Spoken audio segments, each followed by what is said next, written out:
Good evening. You may be wondering where my fringe is. It's gone. I've tucked it in under the hairband. I've had an absolutely shocking hair day. Have you ever had one of those? Just absolutely fucking awful that you can't do anything with it at any time or in any shape or form. That's exactly how I feel today. So I thought, okay, just going to throw it up in a headband, take it off my face, and see how we go. And Phyllis today is going to find the Wheel of Fortune. So that'll be interesting. I'm all tucked up on my couch and I haven't got my cards. So we're not going to do Tuesday tarot today. No. Fair enough. Yeah, I know, sometimes it's just shit, isn't it? You just sit there and you think, fuck, I've fluffed with it enough. You love it, Ange. Do you think without the fringe? I'm not so sure. My fringe wouldn't do anything, and it's sticking up at the back and, oh God, it's awful. I don't think I've ever had such a shit hair day as this. Hi, Lou. Hope you're doing okay. I have hot coffee because it's freezing out there. Nice and toasty in here, though, because Elaine put in one of those HRV heaters. Not heaters, heat exchange things. And the air comes through from the roof, and it works absolutely beautifully. So I'm really pleased about that. I can see all the whispers of my hair sticking up. Angie, what do you do? Oh, my gosh. Should I just shave it off? Hi, Angelica. How are you? Yeah, HRV system. This is the first night in like 3 weeks that I've actually had the heater on. And the house is beautiful and dry. It's actually amazing. I'm really conscious about all those bits sticking up at the back of my head.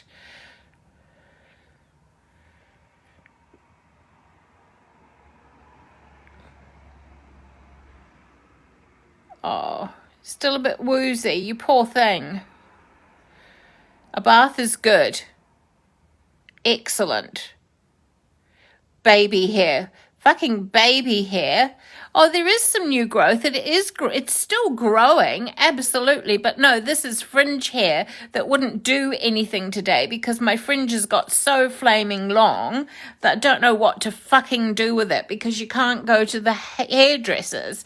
And, I understand and I'm very patient and I know we have to do all of this.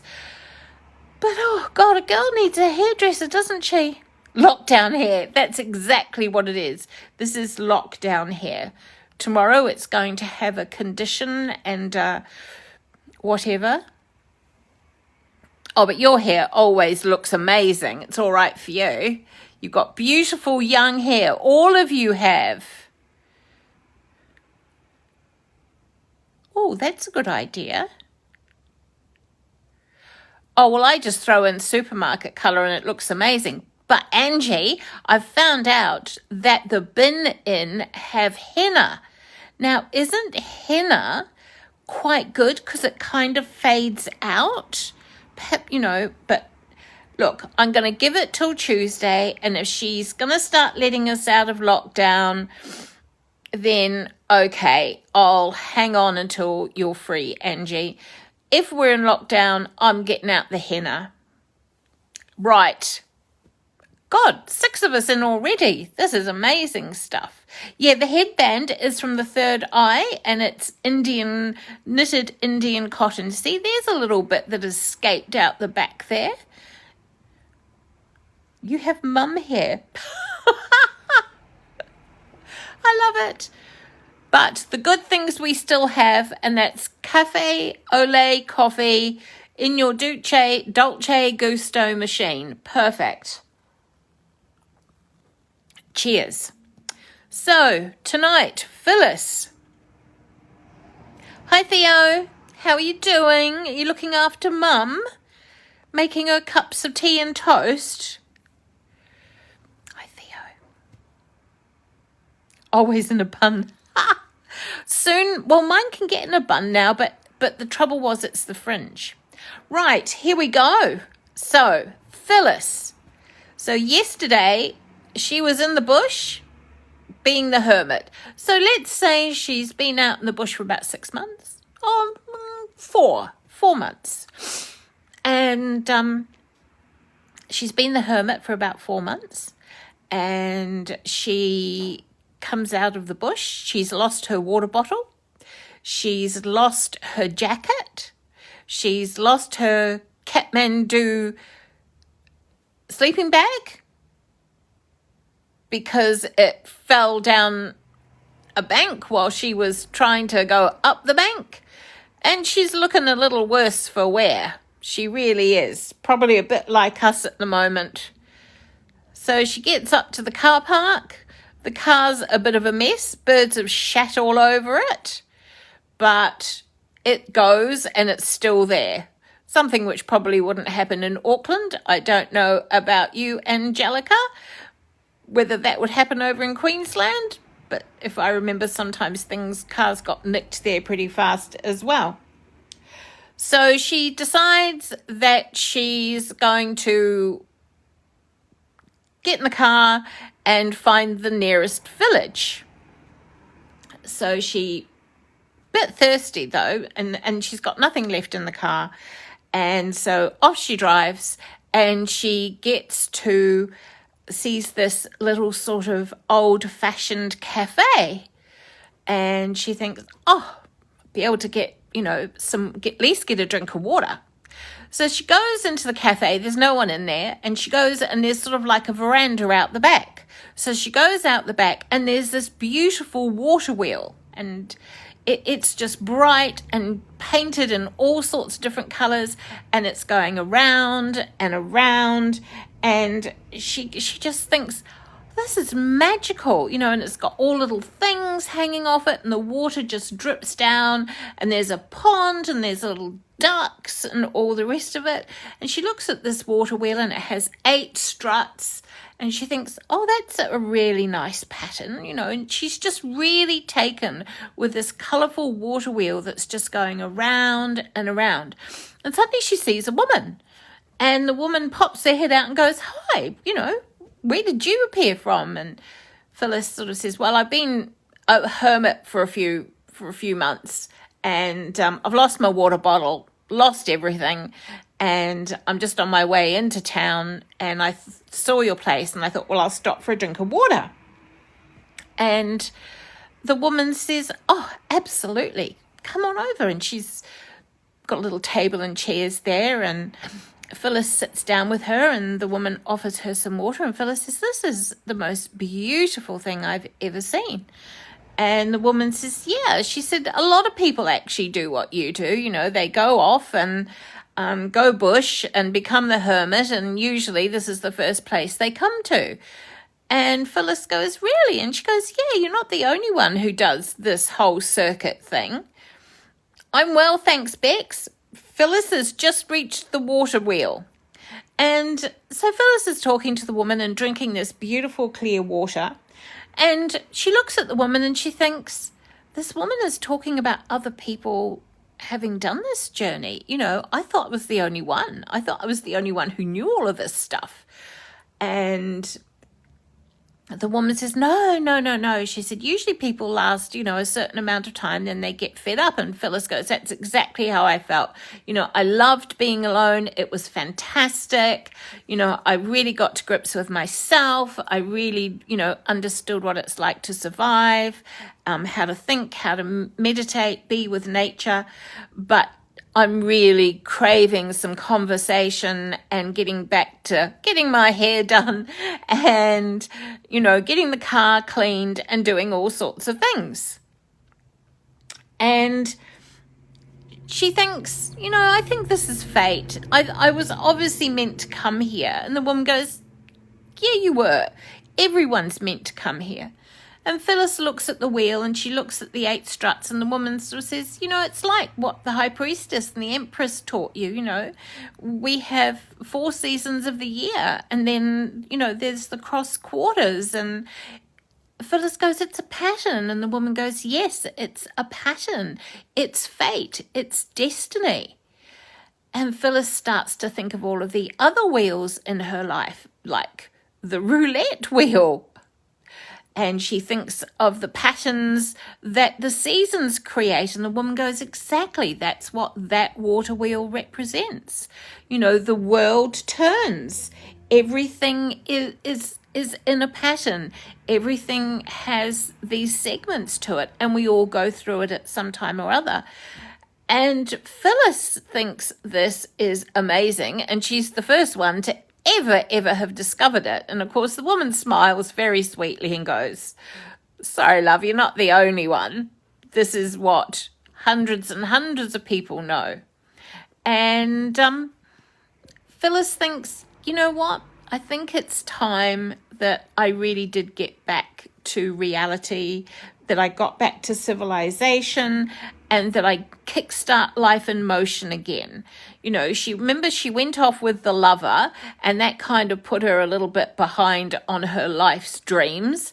And, she experienced strength and all of the other things. And then she went off and became a hermit. And that kind of, suddenly she's got thinking, as much as I've learned from these things, I'm realizing that I actually have to get into action and make things happen in my life. They're not going to happen if I'm in the middle of the bush.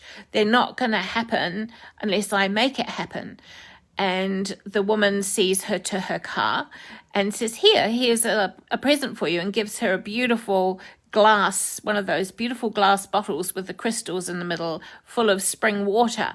And she said, it's time for you to go and do your thing. And Phyllis goes, yeah, it's time for me to establish patterns in my life and to look at the patterns around me.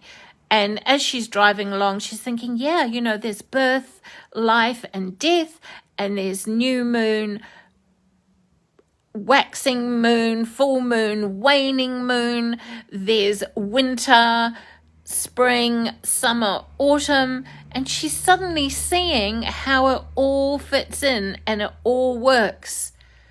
And she thinks of the water wheel, and the water wheel is literally that wheel of life in motion, and the water, the flow of the water is making it turn. There's nothing else to make it turn other than the flow of the river itself. And this is what Phyllis suddenly realizes, that the only thing that is going to make her life flow is herself. And she's beginning to see that there's a pattern, even in just meeting these people, the high priestess and the empress and the emperor, there's been a pattern in that as well. And so that's what Phyllis is learned about the water wheel, that it's all about patterns, and it's all about knowing that the only way we're going to get shit done is with our own energies, with our own impetus. We know our patterns, and sure, it actually kind of hooks into lockdown a little bit. We know our patterns, and we're all a little bit disjointed because lockdown has upset those patterns and routines. But within lockdown, we can still create patterns and routines so that we don't feel quite so off balance. And perhaps it's the most important thing is to keep those routines. Like, yes, I usually go to work and I'm at work at 8:30. Right, I'm up, I'm dressed, I'm ready for my day at 8:30. Yeah, I know we love to sleep in, but at least 2 or 3 times a week, get back into that routine. And yes, I have an hour for lunch. And yes, I have my afternoon tea and bickies. And of course, I'm used to it because that's what I do every day anyway, because I work from home. But even within lockdown, try and keep some semblance of a pattern. And remember, birth, life, death. This COVID has got to die. I noticed there's 15 today, so that's fantastic. It's all going to come to an end. And remember what they said, and I'm sure I'm going to get this wrong, in the Marigold Hotel, one of my favorite movies. And what is it? He says, if it's, it'll all be all right in the end. And if it's not all right, it's not the end. So anyway, so we're going to leave Phyllis, who's decided that she's going to drive back to the city, and she's going to get into her apartment and get back into life and start creating some patterns and start studying all the different patterns in her life. And so that's what Phyllis has learned from the wheel, that it's all about life turning and patterns, and it's all the fucking same. It's all the same. Everything we do has a birth, it has growth, it has life, it has decline, and it has death. Every single thing you look at. And perhaps I'm going to issue a challenge for you guys tomorrow. See how many of those patterns are around you. You know, it's in the garden, obviously. But there's all sorts of, even an argument, you know, you have to start an argument. So that's the birth of an argument. An argument grows as everyone gets angry with each other. Then it just comes to a huge explosion and it declines. And then the argument dies away and everyone forgets about it. Horrid hair. And I suppose it's the same with hair, isn't it? Some days the pattern of it is absolutely beautiful, and other days you get up and no matter what the fucking pattern is, it's shit. So my hair today is in decline. It will die tonight, and tomorrow it will be resurrected. So I hope you have an awesome evening, and I will see you next Monday. But I'm going to do a bit of a surprise. Now, it will either be tomorrow or Friday. What's today? Wednesday. Probably Friday. And those of you who remember my guided journeys, you know, where we would go up to the moon and sit in amethyst caves, I'm going to do one of those on Facebook and then put it on my YouTube channel as well. And I hope you love it. Thank you, Angie. Right. Thank you all for listening to me. Love you all. Mwah. And don't behave yourselves. Please don't.